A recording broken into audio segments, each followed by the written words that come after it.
Армысыздар, құрметті көрермендер. Қонаев ТВ арнасы. Бүгінгі бағдарламамыз қазақ халқының ұлы тұлғасы, ұлт, тіл жанашыры, біртуар ақын Мұхтар Шаханов атамызға арналады. Мұхтар Шаханов 1942 жылы 2 шілдеде оңтүстік Қазақстан облысы Отырар ауданында дүниеге келген. Оның балалық шағы Төле би ауданында, Қасқасу елді мекенінде әкесі қаздырған жертөледе өтті.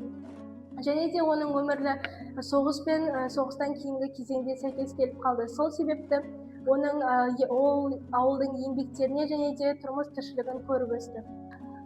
Мұхтар Шаханов бірнеше өлеңдері және халық арасында кең тараған өлеңдерінің авторы. Баллада және поэмалары дүниежүзілік халықтың 20 тіліне аударылған. Өлеңдерінде философиялық ой басым. Мәтінде сөзінде өзі жазған «Туған күн кешінде мен саған ғашық едім» атты өлеңдері халық арасында кең танымал. Шыңғыс Айтматов пен Мұхтар Шахановтың достығы қазақ әдебиетінде қос бәйтеректің достығы ретінде танымал. Олар 1968 жылдан бастап дос болып, «Құз басындағы аңшының зары» атты еңбегін жазды.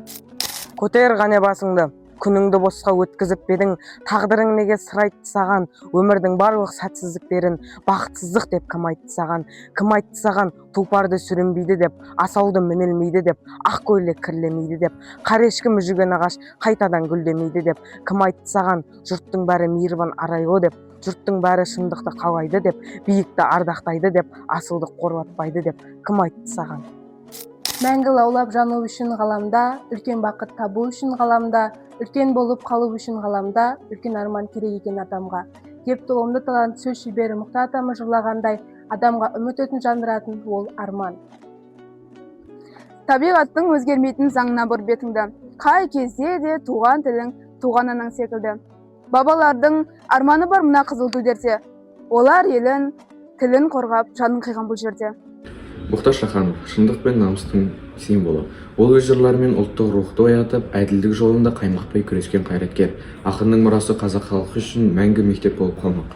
Өлді деуге бола ма, айтыңдаршы, өлмейтұғын артына сөз қалдырған деп, қазақтың ұлы ақыны Абай Құнанбайұлы айтқандай, өзі өлсе де артына өлеңдер мен поэмаларын мұра етіп қалдырған.